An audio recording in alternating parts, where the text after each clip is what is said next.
This is why learning is not part of the purview of neuroscience, any more than art is within the purview of physics. And let me explain a little bit on that, because I know there is now a neuroscience of learning, which is completely misguided. It's kind of like this. I know some physics.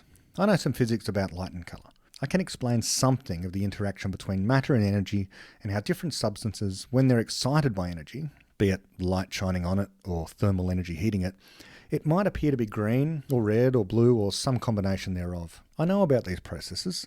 That's physics. But just because I can explain some of that does not mean I know anything at all about the light and shade as used in art. The two ways colour are used in the two subjects have something to do with each other. Of course they do. But expertise in one does not necessarily constitute expertise in the other. My understanding of the physics of light does not in any way enable me to be able to explain how light should be used in a painting in order to either make it look more realistic or to convey a certain mood or feeling.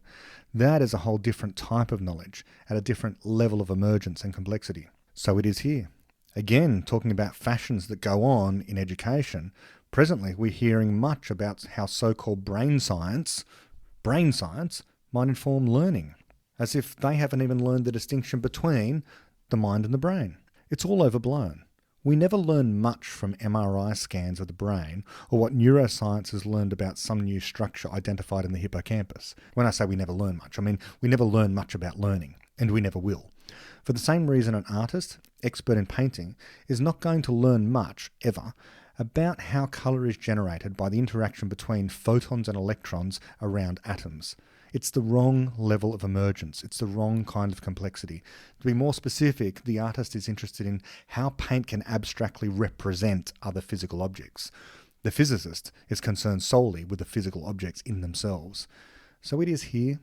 The epistemologist or psychologist interested in learning should be concerned with how a person is able to take pieces of knowledge and recreate it in their own mind through the process of creative and critical thinking. At no point do we need to refer to neurons and neurotransmitters, the prefrontal cortex and the synapses, that is, the physical substrates in which the knowledge is embedded, not in order to understand learning. It's not that it's entirely irrelevant. For now, wet brains are the sole objects in the universe we know of that can actually create explanatory knowledge. But to think it is of fundamental importance, that the hardware is a certain way, is the wrong direction entirely.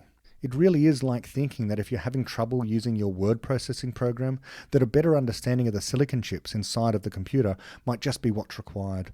The study of silicon chips is, of course, crucial to understanding computers as a whole, but not all problems with computers are reducible to silicon chips, and so it is very much with minds. Not all our ignorance, for example, about how learning works best, when it comes to the mind, is reducible to what aspects of the brain, like neurons, neurotransmitters, synapses, and the brain regions are doing. Indeed, only a tiny minority of ways in which one might improve one's own mind will be usefully informed in this way by neuroscience. The distinction here really is one of software versus hardware. Confusing the two leads to much confusion.